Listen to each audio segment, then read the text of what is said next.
Hello everyone, मैं Vinu Verma excel in education channel में आप सभी का स्वागत करती हूँ। फ्रेंड्स, यहाँ पर हम तैयारी करते हैं यूजीसी नेट जेआरएफ की, जो जून 2024 में परीक्षा आपकी होने वाली है। तो हम लोग पेपर 1 और पेपर 2 एजुकेशन की तैयारी यहाँ पर करते हैं और इसी तैयारी से आपका सेट का एग्जाम की भी तैयारी हो जाती है। तो अगर आप किसी स्टेट से भी हैं जो सेट की परीक्षा देना चाहते हैं तो आप वहाँ से भी कवर कर सकते हैं। बहुत सारे बच्चों ने कवर भी किया है, ठीक है। इसी तैयारी से आप उन लोग का क्लियर हुआ है। और यहाँ पर मैं यूपीएचसीएससी जो असिस्टेंट प्रोफेसर का एग्जाम होता है, एडवर्टीजमेंट 51 के लिए जीएस का भी पोर्शन यहाँ पर कवर कराती हूँ, ठीक है। तो इस तरह से आपकी जो हायर एजुकेशन की तैयारी है वो यहाँ पर इस चैनल से कवर होती है। तो अगर आप लोग शिक्षा शास्त्र से, एजुकेशन सब्जेक्ट से पीजीटी की परीक्षा दे रहे हैं, जीआईसी वगैरह की दे रहे हैं या नेट एजुकेशन की परीक्षा दे रहे हैं असिस्टेंट प्रोफेसर की, तो आप यहाँ पर ज्वाइन हो सकते हैं और बिल्कुल आपको ज्वाइन करना भी चाहिए, ठीक है।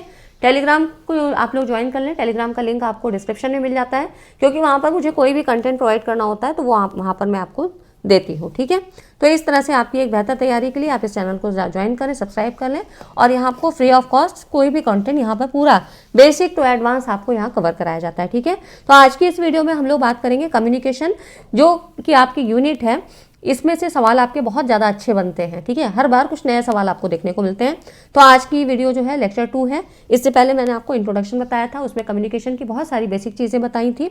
आज की इस वीडियो में हम लोग इफेक्टिव क्लासरूम कम्युनिकेशन, प्रभावी संचार, है ना, कक्षागत प्रभावी संचार, इसके बारे में यहाँ डिस्कस करेंगे।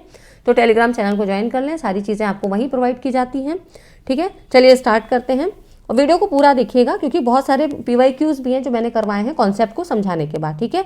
और यहाँ पे कम्युनिकेशन की बात अगर हम करें यूनिट की, तो इसमें आपको कुछ टर्म्स मिलते हैं जिनको आपको समझना ज़रूरी होता है, क्योंकि हर बार एनटीए के द्वारा कुछ नए टर्म्स, नए क्वेश्चन पूछे जाते हैं, जो कि कम्युनिकेशन में तो ज़रूर ऐसा होता है ना। तो इस तरह से चलिए हम लोग बात करते हैं कि अगर हम कक्षा संप्रेषण की बात करें तो कक्षा संप्रेषण में मतलब जो आप क्लासरूम कम्युनिकेशन करते हो किसके बीच होता है, टीचर और स्टूडेंट के बीच में होता है, टीचर और लर्नर के बीच में। अब टीचर और लर्नर के बीच में होगा तो टीचर का भी एक अपना ऑब्जेक्ट होता है, अपना उद्देश्य होता है। आज मुझे ये टॉपिक पढ़ाना है, लर्नर को समझाना है, तो उसके प्रभाव मतलब कितना प्रभावी है जो कम्युनिकेशन कर रहा है, उसकी स्किल कितनी अच्छी है, सब्जेक्ट का नॉलेज किस तरह का है। तो ये सारी चीज़ें क्या है, क्लासरूम कम्युनिकेशन को इफेक्टिव बनाती हैं। इफेक्टिव के मतलब ये होता है कि जो उसने पढ़ाना चाहा, उसने समझाया, फिर प्रश्नों को पूछता है तो उसको रिस्पॉन्स भी वैसा ही मिलना चाहिए लर्नर की तरफ से। और तभी जब आपको फीडबैक बराबर मिलता रहता है तभी वहाँ पर ये इफेक्टिव क्लासरूम कम्युनिकेशन होता है, ठीक है। इफेक्टिव कम्युनिकेशन तभी होगा जब आपको रिस्पॉन्स बराबर मिले। फीडबैक का मतलब होता है प्रत्युत्तर, है ना। जब आप कोई चीज़ आप जानना चाह रहे हो कि मैंने ये चीज़ बताई, अब उसका आप रिस्पॉन्स नहीं मिलता है तो वहाँ पर वो इफेक्टिविटी खत्म हो जाती है, इफेक्टिवनेस नहीं रहती है, ठीक है। और जब फीडबैक मिलता है तो वहाँ पर इफेक्टिवनेस बरकरार रहती है। अब जो ये कक्षा संप्रेषण की प्रभावशीलता है, इफेक्टिवनेस की अगर हम बात करें तो कुछ फैक्टर होते हैं जिन पर ये डिपेंड करती है। जैसे कि कौन कौन से फैक्टर्स होते हैं, जैसे कि फैक्टर मतलब जो है वो टीचर है, स्टूडेंट हो जाता है, मैसेज, टीचर, मेथड्स, है ना, कौन कौन मेथड्स यूज़ कर रहा है, कौन सी मीडिया के द्वारा, कौन सी मतलब टूल्स का यूज़ कर रहा है, लर्निंग एनवायरनमेंट किस तरह का है, ये सारी चीज़ें कि आपकी जो क्लासरूम की व्यवस्था है वो किस तरह से, किस तरह के वातावरण में सिखाने की कोशिश की जा रही है। अगर बहुत ज़्यादा अच्छा है, वहाँ पे अगर गर्मी होगी तो क्या होगा कि वो इफेक्ट करेगी, है ना, तो बच्चे को प्रॉब्लम करेगी, नहीं सीखेगा। तो थोड़ी ना थोड़ी दिक्कतें होती हैं। तो ये होता है लर्निंग एनवायरनमेंट, है ना। मैसेज, किस तरह का मैसेज आप देना चाह रहे हो, उसको आपने कितने क्लियर, कितने कंसाइज, संक्षिप्त, टू द पॉइंट आपने उसको मतलब क्रिएट किया है, बनाया है, कैसा आप देना चाह रहे हो, है ना। तो ये सारी चीज़ें आपकी इफेक्टिव क्लासरूम कम्युनिकेशन के फैक्टर्स होते हैं, ठीक है। तो इस तरह से हम इनको 4 भागों में बांट सकते हैं। जैसे कि शिक्षकों के लिए सिद्धांत होते हैं, कुछ मैसेज डिजाइनिंग के लिए होते हैं कि बहुत ज़्यादा क्लिष्ट भाषा ना हो, एकदम सूक्ष्म संक्षिप्त भाषा का उपयोग किया जाए, कोई फालतू की बातें वहाँ पे ना हो। शिक्षण विधियों और मीडिया के चयन के लिए भी सिद्धांत होते हैं कि जैसा आप लेक्चर देना चाह रहे हो उसी के अकॉर्डिंग आपको टूल्स का भी यूज़ करना है, वैसा ही मैथड यूज़ करना है ना। अगर आप हिंदी पढ़ा रहे हो तो हिंदी के मैथड्स जो है अलग होते हैं। कोई आप लेक्चर मेथड्स देना चाह रहे हो, उसमें कौन सी मेथड्स का यूज़ करोगे, कौन से टूल्स का यूज़ करोगे, तो ये आपके कंटेंट पे डिपेंड करता है। अनुकूल शिक्षण वातावरण बनाने के लिए भी सिद्धांत, किस तरह से उसको ऐसा लर्निंग एनवायरनमेंट इतना पॉजिटिव बनाना चाहिए कि बच्चा लर्निंग मतलब मोटिवेट हो के सीखे, ना कि उसको डर हो, भय हो, है ना। इस तरह की चीज़ें नहीं होनी चाहिए, ठीक है। तो हमेशा एक कोलैबोरेटिव, कोऑपरेटिव माहौल बनाने का प्रयास करना चाहिए, ठीक है। तो ये हो जाते हैं कुछ फैक्टर्स जो आपकी टीचिंग लर्निंग को प्रभावित करते हैं, है ना। अब देखिए इफेक्टिव क्लासरूम कम्युनिकेशन होती क्या है। प्रभावी कक्षा संचार में क्या होनी चाहिए, क्लैरिटी होनी चाहिए, एक्टिव लिसनिंग होनी चाहिए। एक्टिव लिसनिंग से क्या मतलब है कि बच्चा जो लर्नर है वो उतना ही पार्टिसिपेट करे, उतनी ही एनर्जी के साथ पार्टिसिपेशन भी उसका रहना चाहिए। ये नहीं कि पैसिव लर्निंग मतलब पैसिव लर्नर जो है श्रोता, मतलब बिल्कुल से निष्क्रिय होकर सुनता रहे, खाली टीचर ही डोमिनेंट ज़्यादा है वहाँ पर और बच्चा पार्टिसिपेट नहीं कर रहा है, ऐसा नहीं होना चाहिए, है ना।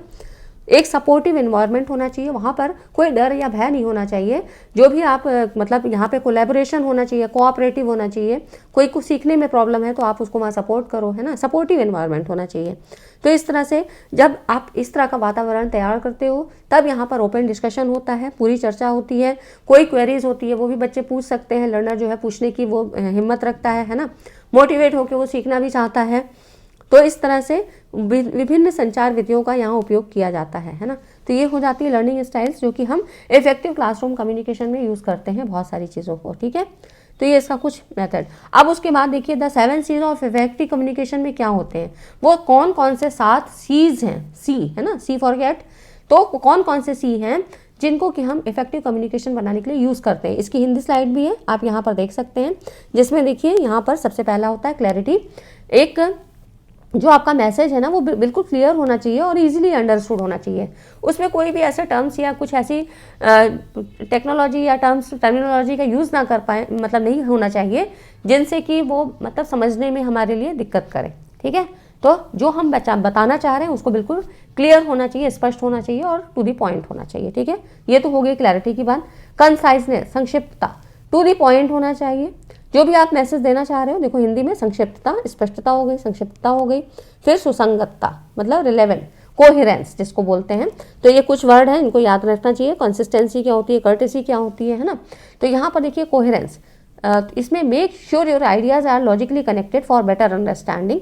मतलब कहने का मतलब है अगर हमें साइंस की कोई बात बतानी है, अगर पोषण के बारे में हम बता रहे हैं तो हमको उसको दैनिक लाइफ से जोड़ के ही बताना चाहिए कि तुम्हारे लिए दूध कितना इंपॉर्टेंट है, तुम्हारी हड्डियों के लिए मजबूत होगा, इसमें कैल्शियम होगा।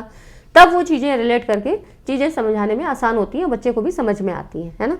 तो इस तरह से कोहेरेंस, सुसंगतता होनी चाहिए, कंसिस्टेंसी होनी चाहिए, कन्फ्यूज़न नहीं होना चाहिए। मेंटेन ए यूनिफॉर्म मैसेज, ऐसा नहीं हो कि जो हम बताना चाह रहे हैं फिर उसके बाद बीच में कुछ ऐसे हैवी हमने चीज़ें दे दी, एग्जाम्पल दे दिया, कुछ ऐसे कठिन वर्ड्स का प्रयोग कर दिया जिससे कि क्या हुआ कि यूनिफॉर्मिटी नहीं रह गई और कंसिस्टेंसी नहीं रह गई, मतलब कन्फ्यूज़न क्रिएट हो गया। जो समझाने चाह रहे थे वो तो रह गया पीछे और वहाँ पे कन्फ्यूज़न अलग क्रिएट हो गया, है ना। ये चीज़ें नहीं होनी चाहिए। कर्टेसी, तो देखिए यहाँ पर शिष्टाचार है ना, संगति फिर शिष्टाचार, ठीक है। तो इसमें देखिए यहाँ पर क्या मतलब है, कर्टेसी होना चाहिए, respectful and considerate in your communication, ठीक है। तो शिष्टाचार जरूर होना चाहिए। कंप्लीटनेस, संपूर्णता होनी चाहिए। Include all necessary information for a comprehensive understanding, जो आप समझाना चाहते हो। जैसे कि मैं अगर आपको आज इफेक्टिव क्लासरूम कम्युनिकेशन बताना चाह रही हूँ तो उसके बारे में मेरी पूरी अपनी स्ट्रेटजी है कि ये चीज़ें आपको पूरी समझाई जाए, है ना। सारी चीज़ें वो चीज़ें इंक्लूड की जाएँ जो आपके लिए ज़रूरी इन्फॉर्मेशन बनती हैं, ठीक है। उसके बाद करेक्टनेस, बिल्कुल एक्यूरेसी जरूर होनी चाहिए आपकी लैंग्वेज में, ग्रामर में and facts to build credibility, है ना। तो इस तरह से शुद्धता जरूर होना चाहिए, तथ्यों में सटीकता हो, व्याकरण, भाषा, इनमें कोई भी जो है मिस्टेक्स नहीं होनी चाहिए, करेक्ट होनी चाहिए, ठीक है। तो ये कुछ चीज़ें हो गई। अब उसके बाद देखिए कम्युनिकेशन के लिए हमेशा मैं आपको कहूँगी कि जब आप इस टॉपिक को कवर करना चाहें, इस यूनिट को पढ़ने बैठे हैं तो क्वेश्चन को जरूर देखिए। आज की इस वीडियो में भी हम लोग कुछ क्वेश्चंस को देखेंगे। तो इसमें क्या है, थ्योरी पार्ट है, बहुत ज़्यादा समझाने का कुछ नहीं रहता है बस, लेकिन चीज़ें क्या है, कुछ ऐसे टर्म्स आ जाएंगे, कुछ ऐसे क्लिष्ट वर्ड आ जाएंगे जो आपको समझ में नहीं आते हैं और उससे फिर हम क्या करते हैं, आंसर गलत कर देते हैं, ठीक है। तो इसीलिए PYQs का करना भी ज़रूरी है, टू द पॉइंट। आप टॉपिक के वाइज सारे जो है यहाँ पर मैं कॉन्सेप्ट के साथ साथ PYQs भी करवाती हूँ, है ना। तो उससे क्या होता है कि आपकी लर्निंग भी हो जाती है, आपको आगे आइडिया मिल जाता है कि किस तरह से क्वेश्चन पूछे गए। ये सारे क्वेश्चन आपके 2021-22 में पूछे गए हैं, ठीक है। तो इस तरह से ये आपके यहाँ पर ये तैयारी हो जाती है। तो PYQs भी हम लोग कर लेते हैं। यहाँ देखिए, निम्नलिखित में से किसके साथ कक्षागत संप्रेषण प्रारंभ करना बेहतर होता है? क्या लिसनिंग कमांड्स के द्वारा या अनरिलेटेड क्वेश्चन के द्वारा या कॉजल कमेंट्स के द्वारा, है ना। तो यहाँ पर देखिए ये एनेक्डोट्स के द्वारा। एनेक्डोट्स क्या होते हैं इसके बारे में थोड़ा जान लेते हैं। ये क्या होते हैं, एक विधि है जिसके अंतर्गत कहानी बताने की परिकल्पना का प्रयोग किया जाता है। वही चीज़ जो मैंने आपको पहले कही कि बच्चे को हमेशा आपको उसकी जो डेली लाइफ के एग्जाम्पल्स होते हैं उनसे रिलेट करके चीज़ें बतानी चाहिए ना। जैसे कि ये कह रहा है ना, एनेक्डोट्स मतलब वास्तविक मनुष्य या वृत्तांत पर आधारित होता है। तो यहाँ पर हम जो भी चीज़ कॉन्सेप्ट हम समझाना चाह रहे हैं उसको जो दैनिक जीवन की चीज़ें होती है ना, जो बच्चा रोज करता है, रेगुलेशन में करता है ना, डेली लाइफ में यूज़ करता है, उन चीज़ों से उसको ज़्यादा समझ में आती है, चीज़ों को रिलेट कर पाता है। तो ये हो जाती है एनेक्डोट्स, ठीक है। तो ऐसे क्वेश्चन आते हैं। अब देखिए अगला जो क्वेश्चन है, एक उत्तम कक्षागत वार्ता किसे विकसित करने में सहायक होनी चाहिए? किसे विकसित करने में? क्या जैर्गोनाइज लैंग्वेज? जैर्गोनाइज लैंग्वेज क्या होती है? विशिष्ट शब्दावली, मतलब यहाँ पर कुछ ऐसे टेक्निकल टर्म्स यूज़ किए जाते हैं जो समझने में सबके लिए दिक्कत करते हैं, मतलब सबको समझ में आए ये ज़रूरी नहीं है, तो ये कुछ विशिष्ट शब्दावली युक्त भाषा होती है जैर्गोनाइज लैंग्वेज, ठीक है। मैक्रो क्रिटिसाइज, वृहत आलोचना, जो कि क्रिटिसाइज मतलब किसी की भी आलोचना करना, और समरी सेंटेंसेस, टेक्नोलॉजी ओरिएंटेशन, तो टेक्नोलॉजी से मतलब नहीं होता है, क्योंकि कक्षागत वार्ता जो हो रही है टेक्नोलॉजी का हम यूज़ करते हैं, टूल्स का यूज़ करते हैं, लेकिन हमको यहाँ पर एक गुड क्लासरूम टॉक की बात हो रही है, तो इसमें समरी सेंटेंसेस सबसे ज़्यादा होता है, ठीक है। तो आपको जो बेटर ऑप्शन है उसी के साथ जाना है ना। तो यहाँ पर समरी सेंटेंस में क्या होता है कि जब आप कोई चीज़ समझा रहे हो, बता रहे हो, आपने पूरा लेक्चर दिया, उसके बाद बच्चों को कहा जाता है, जैसे कि ब्लूम टैक्सोनॉमी में आपने पढ़ा था, उसमें जब 2001 में जो 1956 वाला और जो 2001 वाला दोनों फॉर्मेट है आप उसको देखोगे तो लास्ट में क्या आता है? क्रिएट, है ना। तो क्रिएट में क्या होता है, जब बच्चा जो चीज़ सीखा, जो नॉलेज लिया, फिर उसने और चीज़ें सीखी, एनालाइज, सिंथेसिस किया, इवेल्युएशन किया, उसके बाद क्रिएट, है ना, फिर वो अपनी चीज़ों को मतलब अपने शब्दों में बताना चाहता है, तो ये हो जाती है क्रिएट। तो यहाँ पर अपने शब्दों में कहना, समरी सेंटेंस मतलब जो भी उसने सीखा है, तो ऐसे ही रिलेट करके आपसे क्वेश्चन भी पूछे जाते हैं ना, जैसे मैं आपको बता रही हूँ रिलेट करके कि ब्लूम्स टैक्सोनॉमी और कम्युनिकेशन में फिर किस तरह से रिलेशन है, तो वही चीज़ें आपको अप्लाई करनी है ना। और ऐसे ही सवाल आपके टीचिंग और कम्युनिकेशन में पूछे जाते हैं अप्लाई बोर्ड पे, ठीक है। तो ऐसे ही पूछे यहाँ पर चीज़ें आपको पूछी जाती हैं। तो ये हो जाता है आपका समरी सेंटेंसेस, ठीक है। इसमें क्या होता है, विद्यार्थियों को उनके विचारों को सूत्रबद्ध करने, विचारों के आदान प्रदान करने में, एक्सचेंज करने में और अपने लर्निंग पे विचार करने में मदद की जाती है। तो ये हो जाती है समरी सेंटेंस, ठीक है। नेक्स्ट है आपका, कक्षा में कुशल संप्रेषण की विशेषताओं में शामिल है। कुशल संप्रेषण की विशेषताओं में क्या क्या चीज़ें शामिल होगी? क्या टीचर सेंट्रिक लिसनिंग होगी? तो नहीं, ये भी नहीं होगा। एक तरफा promotion of one way action, नहीं, मतलब यहाँ पर तो पहले ही कहा गया कि एक्टिव लिसनिंग होनी चाहिए, है ना। तो इस तरह से विद्यार्थियों की अंतर्बाधा को नज़रअंदाज करना, ये भी नहीं होगा। अब देखिए यहाँ पर कह रहा है balancing interactive and static element, ये होना चाहिए, है ना, इंटरैक्टिव होना चाहिए और मतलब जो उसमें बैलेंस होना चाहिए। ब्रेन स्टॉर्मिंग एक मेथड होता है जो हम टीचिंग मेथड्स में भी पढ़ भी लिया है हमने। तो यहाँ पर ब्रेन स्टॉर्मिंग में क्या होता है, हर स्टूडेंट का अपना आइडिया लिया जाता है, ठीक है। उसमें टीचर आते हैं और अलग अलग बच्चों से उनके आइडियाज़ पूछे जाते हैं, सारे को लिख लिया जाता है, फिर जो प्रॉब्लम से रिलेटेड चीज़ें होती हैं उनको वहाँ पर अप्लाई किया जाता है, ठीक है। उसके बाद आता है अंडरस्टैंडिंग लर्नर सोशियोमेट्री, है ना। समाजमितिक पक्ष मतलब जो जिस एनवायरनमेंट में वो रह रहा है उसके सोशियोमेट्रिक जो है यहाँ पर उससे मतलब होता है, ठीक है। तो इस तरह से ये जो आपके 4, 5, 6 ऑप्शन ये सही हो जाते हैं, है ना। ये हो गया आपका। कक्षा में कुशल संप्रेषण शिक्षक और छात्रों के मध्य कक्षा में परस्पर क्रिया को सम्मिलित करता है, जहाँ की उद्देश्य क्या है, कक्षा के वातावरण को पॉजिटिव बनाना, हर कोई वहाँ पे जो है मतलब वहाँ पर पार्टिसिपेट कर सके, तो जिसके द्वारा छात्र आसानी से अधिगम और संप्रेषण कर सकते हैं। तो अब इसमें क्या क्या चीज़ें होती हैं, एक तो क्रियाविधि आधारित होना चाहिए, सेल्फ लर्निंग को बढ़ावा देना चाहिए, ब्रेन स्टॉर्मिंग को, और इंटरैक्टिव लर्निंग होनी चाहिए। उसके बाद जो लर्नर के सोशियोमेट्रिक उसको तत्व को भी पहचानना, लर्निंग बाय डूइंग होना चाहिए, सक्षम क्रिया करना, है ना। ये सारी कुछ विशेषताएं होती हैं, ठीक है। इतनी चीज़ें अगर आपको समझ में आ गई, वीडियो अच्छा लगा, कि लगता है कुछ चीज़ें नहीं पता लगी, है ना, कुछ न्यू कॉन्सेप्ट पता लगे, तो वीडियो को लाइक एंड शेयर अपने आप कर दिया करिए। लाइक करने वालों की संख्या बहुत कम रहती है ना। तो यहाँ तो आपको सारी चीज़ें ये फ्री ऑफ कॉस्ट दी जाती हैं, कोई मैंने आपसे कभी भी कुछ नहीं कहा, तो इसलिए चीज़ों को करने में आप मुझे भी फीडबैक ज़रूर दिया करिए कि कैसी है, इस तरह की वीडियो आपको अच्छी लगती हैं, आपके लिए हेल्पफुल है नहीं है ना, तो मुझे भी पता लगना चाहिए।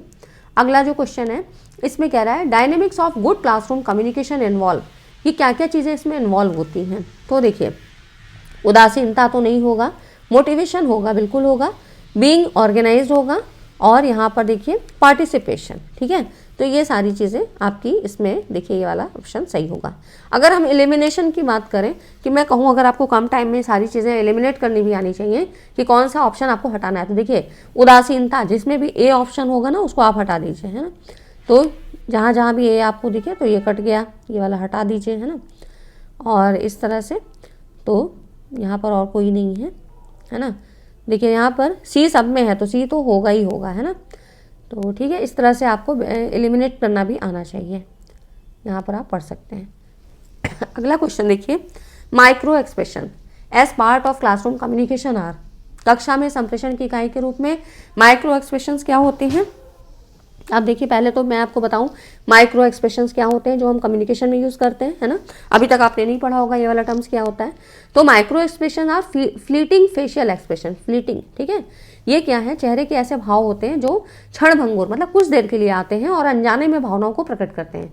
जो आपके मन की व्यथा होती है, भावनाएं होती है ना, वो आपके चेहरे पे आ जाती हैं ना, फेशियल एक्सप्रेशन पे आती हैं। और क्षणभंगुर से मतलब कुछ देर के लिए, जैसी सिचुएशन है, जैसी चीज़ें आपके सामने हो रही हैं, वैसे ही आपके चेहरे पे एक्सप्रेशन बनते चले जाते हैं, फिर उसके बाद हट जाते हैं। तो ये अक्सर सूक्ष्म गतिविधियां किसी व्यक्ति की सच्ची भावनाओं में यहाँ पे इंसाइट प्रदान करती हैं, जो कि मतलब आप बोल नहीं सकते हो, लेकिन आपके चेहरे पे क्या चल रहा है, मतलब अंदर क्या चल रहा है, वो सारी चीज़ें चेहरे पे आ जाती हैं। ये हो जाते हैं माइक्रो एक्सप्रेशन। और ये संचार के दौरान नॉन वर्बल जो सिग्नल्स होते हैं, इनको बेहतर ढंग से समझने में मदद करती है। मतलब आपने बोला कुछ नहीं, लेकिन आपके चेहरे ने सब कुछ बता दिया, है ना। तो ये सारी चीज़ें होती हैं, माइक्रो एक्सप्रेशंस होती हैं, जिसमें कि यहाँ का जो आपका ऑप्शन होगा, इसमें आपका ये फ्लीटिंग आएगा, ठीक है। तो ये हो जाती है माइक्रो एक्सप्रेशन, है ना। जैसे कि अगर मैंने कोई कॉन्सेप्ट आपको पढ़ाया, अभी इफेक्टिव क्लासरूम कम्युनिकेशन पढ़ा रही हूँ और आपसे मैं सवाल पूछूं, फिर अगर आप जवाब गलत देते हो तो मुझे भी थोड़ा सा लगेगा कि अरे क्या चीज़ कमी रह गई, है ना। तो मेरे चेहरे पे वो बनने लगेगा कि नहीं, शायद समझ में नहीं आ रहा है, मेरे समझाने में कमी रह गई, है ना। तो ये चीज़ें आपके चेहरे पर समझ में आती है, यही हो जाते हैं माइक्रो एक्सप्रेशन, ठीक है। तो ये हो गया आपका। नेक्स्ट जो अगला क्वेश्चन है, इसमें देखिए, कक्षा में संप्रेषण, अच्छे संप्रेषण हेतु निम्नलिखित में से कौन सा अनिवार्य है, क्या क्या चीज़ अनिवार्य है। तो यहाँ पर देखिए, इसमें क्या क्या होगा, कतिपय शब्दों पर अतिशय जोर दिया जाना, नहीं, ये नहीं होगा। अबोधगम एवं अर्थहीन शब्दों का, ये तो बिल्कुल भी नहीं होना चाहिए, है ना। जहाँ पे कहा जा रहा है कि आप बिल्कुल लॉजिक वाले चीज़ों को बताइए, है ना, टू दी पॉइंट बताइए, सटीक बताएं, स्पष्ट बताएं, है ना, तो ये तो बिल्कुल भी नहीं होगा। समाधिकता का समुचित उपयोग, और उसके बाद देखिए ये होना चाहिए, है ना, प्रॉपर एम्प्लॉयमेंट ऑफ एविडेंसी। उसके बाद इमीडिएसी और फीडबैक, है ना, ये होना चाहिए। प्रतिपुष्टि भी मिलनी चाहिए हमको बिल्कुल। और उसके बाद फिर आपका आता है यहाँ पर non verbal cues. Non verbal आप एक्सप्रेशंस यूज़ करते हो, है ना। कम्युनिकेशन में हम वर्बल और नॉन वर्बल दोनों तरह के यूज़ करते हैं, ये भी आपको मैं आगे पढ़ाऊँगी, जिसमें बहुत सारी इंपॉर्टेंट चीज़ें हैं। तो ये हो जाता है आपका CDE, है ना, ये हो जाता है, ठीक है। तो ये हो गया, ठीक है। इतनी चीज़ें अगर आपको समझ में आई फ्रेंड्स, वीडियो को अभी तक नहीं लाइक किया तो ज़रूर लाइक करें, और बाकी भी वीडियोस देखिए आपने। मैंने सारी यूनिट्स आपको पढ़ानी शुरू कर दी है, टीचिंग लगभग ख़त्म होने वाला है, रिसर्च की शुरू है, कम्युनिकेशन हो गई, और आपका ICT का पार्ट भी चल रहा है, एनवायरनमेंट का भी, है ना। तो अभी जो रह गई हैं वो भी आपकी शुरू हो जाएंगी। कक्षा में संप्रेषण निम्नांकित में से किन स्तरों में होता है। अब देखिए यहाँ पर क्या अवसरवादी होता है, या सरफेशियल, या नॉइज़ लेवल, या नॉन कोडेड मीनिंग। तो यहाँ पर देखिए ये इसमें से कौन सा होना चाहिए। यहाँ पर हम बात करें तो जो संप्रेषण का कार्य सतही अर्थ स्तर पर होता है ना, जिससे छात्रों द्वारा सरलतापूर्वक अधिगम किया जा सके, है ना। इसके अंतर्गत छात्रों की पृष्ठभूमि को जानकर कक्षा के अंदर शिक्षण व संप्रेषण कार्य किया जाता है। जो कि बताया कि जब टीचिंग करने जाते हो, तो जिन्होंने BEd BTC किया होगा तो वहाँ ज़रूर होगा कि प्रस्तावना, है ना, तो वहाँ पर प्रीवियस नॉलेज को चेक किया जाता है कि किस तरह से उनका पहले का नॉलेज है, और उसी से रिलेट करके चीज़ें बतानी है, ठीक है। तो ये हो जाता है सरफेशियल मीनिंग पर, है ना, सरफेस स्तर पर, ठीक है। ऐसे ही क्वेश्चन आपको यहाँ पूछे जाते हैं। नेक्स्ट है, प्रभावी कक्षा संप्रेषण अंतरित कर सकता है। इफेक्टिव क्लासरूम कम्युनिकेशन ट्रांसफॉर्म, क्या चीज़ ट्रांसफॉर्म करता है। एकेडमिक एडमिनिस्ट्रेशन, एकेडमिक मार्केटिंग, या टीचिंग लर्निंग प्रोसेस, या मैनेजमेंट स्ट्रैटेजी। तो यहाँ देखिए टीचिंग लर्निंग में कौन सा चीज़ होगा, टीचिंग लर्निंग प्रोसेस, है ना। तो ये हो जाता है। इसमें क्या चीज़ें होती हैं, प्रभावी कक्षा संप्रेषण के माध्यम शिक्षण अधिगम प्रक्रिया को अंतरित किया जा सकता है। तो मतलब शिक्षण अधिगम प्रक्रिया में प्रभावी कक्षा संप्रेषण का महत्वपूर्ण स्थान होता है। मतलब कक्षा संप्रेषण का प्रभावी मतलब है कि संक्षिप्त और अर्थपूर्ण हो, छात्रों का यह फीडबैक बहुत ज़रूरी होता है ना। तो इस तरह से ये हो जाती है इफेक्टिव क्लासरूम कम्युनिकेशन, जिसमें कि टीचिंग लर्निंग प्रोसेस आता है, ठीक है। नेक्स्ट है आपका, निम्नांकित में से कौन कक्षा संप्रेषण संरचना हेतु अलंकारिक तकनीकें हैं। इसमें कह रहा है रिटोरिकल टेक्निक्स, है ना, ये आप जो वर्ड पढ़ रहे हो, रिटोरिकल टेक्निक्स। तो अब ये क्या होती है, इसको थोड़ा सा देख लेते हैं। तो सबसे पहले तो यहाँ पर बात करते हैं ये क्या चीज़ है। देखिए जो रिटोरिकल टेक्निक्स हैं, ये एक स्ट्रैटेजीज होती हैं या डिवाइसेस होती हैं जो कि हम कम्युनिकेशन में यूज़ करते हैं। विशेष रूप से कहाँ पर, राइटिंग में, है ना, भाषण में, लेखन में, दर्शकों को तो सूचित करने में या मनोरंजन करने के लिए। ऐसे बहुत सारे आप वर्ड्स यूज़ करते हो, है ना, जिसमें कहते हैं गागर में सागर भर दिया, मतलब एक वर्ड्स कहा और उससे बहुत सारी चीज़ें आपकी क्लियर हो गई। ठीक है, तो इस तरह से भाषा शैली का उपयोग जानबूझ के किया जाता है। संदेश की प्रभावशीलता और प्रभाव को बढ़ाने के लिए किया जाता है। इसमें कौन कौन सी चीज़ें आती हैं, जैसे कि कुछ ऐसे क्वेश्चंस आ जाते हैं जिसके जो कि रिटोरिकल क्वेश्चन होते हैं, अलंकारिक प्रश्न होते हैं। कुछ जो आपके अलंकार होते हैं, रूपक है, अनुप्रास, उपमाएं, ठीक है, मतलब जो कि आपके मेटाफर्स होते हैं, एलिट्रेशन, एनालॉजीज, कुछ समानताएं बताने के लिए किया जाता है। तो ये संचार की समग्र प्रेरकता और स्पष्टता में योगदान करते हैं। ठीक है, और इससे क्या होगा कि इफेक्टिवनेस भी बढ़ जाती है ना। जैसे कह देते हैं नहीं कि बहुत दिन बाद दिखाई दे रहे हो, मतलब तुम तो मतलब तुम तो ईद का चांद हो गए हो, है ना। तो ये कह रहे हैं कि मतलब वो आपने उसको अलंकार के द्वारा बता दिया कि यहाँ पे उपमा दे दी, ठीक है, कि तुम तो ईद का चांद हो गया, मतलब आप उसको ये सुन के ही पता लग गया कि बहुत दिन बाद दिखाई दे रहा है वो बंदा, है ना। तो ये चीज़ें हो जाती हैं। ठीक है, तो अब इसमें अगर हम बात करें तो देखिए कौन कौन सी चीज़ें होंगी। यहाँ पर देखिए सबसे पहले इसमें है आपका दिवसीय विषय को विद्यार्थियों की अभिरुचि से संबंधित करना, है ना, जो इंटरेस्ट है उसके अकॉर्डिंग। और उसके बाद है आपका यहाँ पर लक्ष्य श्रोता के लिए प्रकीर्ण सूचना, ये नहीं, एक विचार से दूसरे विचार पर सरल अंतरण, है ना, ट्रांजिशन होना चाहिए from one idea to another. और उसके बाद है फिर आपका क्या, using media to improve the quality aspect of reception of messages. और उसके और क्या चीज़ है, फिर है operating for new one way communication, नहीं ये तो नहीं होगा। संदेश प्राप्ति के गुणवत्ता पक्ष में सुधार हेतु मीडिया का उपयोग, है ना। तो ये सारी चीज़ें आपकी होती हैं, है ना, ये ठीक है। मतलब यहाँ पर अभिरुचि, इंटरेस्ट बनाए रखने के लिए अलंकारिक तकनीकें हैं, है ना, ये आपकी रेटोरिकल टेक्निक्स हैं, जो अलंकारिक तकनीकें हैं आपकी कम्युनिकेशन को इफेक्टिव बनाएंगी और प्रभावी बनाएंगी, है ना। तो इसमें इंटरेस्ट होगा तो बच्चे ज़्यादा इंटरेस्ट लेके पढ़ेंगे। और एक विचार से दूसरे विचार पे सरल ट्रांजिशन होना चाहिए, मतलब कोई चीज़ हम बता रहे हैं, अगर उसको रिलेट करके दूसरी चीज़ बताना है तो उस पर तुरंत बच्चे को स्विच ऑन होना चाहिए, है ना, इस तरह से। Using media to improve the quality aspect of reception of message, मतलब जो चीज़ हम बताना चाह रहे हैं उसमें हम मीडिया का अच्छा से अच्छा यूज़ करें, टूल्स के अच्छे से यूज़ करें, जिससे कि चीज़ों को हम और प्रभावी ढंग से समझा सकें, है ना। तो ये हो जाती है आपकी, ये आंसर हो जाएगा। ठीक है, तो ये इतनी चीज़ें आपको समझ में आई। बहुत चुनिंदा क्वेश्चन मैंने लिए थे जो आपके समझ में आए, क्योंकि इजी क्वेश्चन लेने से कोई मतलब नहीं है ना। तो ये सारी चीज़ें आपकी हो गई जो आपकी इफेक्टिव क्लासरूम कम्युनिकेशन है। अभी तो ये और भी क्वेश्चन है, लेकिन आज की वीडियो में इतने ही क्वेश्चन, क्योंकि फिर वीडियो बहुत लेंदी हो जाती है। तो आप ऐसे टॉपिक वाइज को अपने कॉन्सेप्ट को क्लियर करते चलें। ठीक है, तो अगर वीडियो अच्छा लगा तो वीडियो को लाइक एंड शेयर कर दें और चैनल को सब्सक्राइब जरूर कर लें। मिलते हैं अगली वीडियो में, तब तक के लिए थैंक्स फॉर वॉचिंग।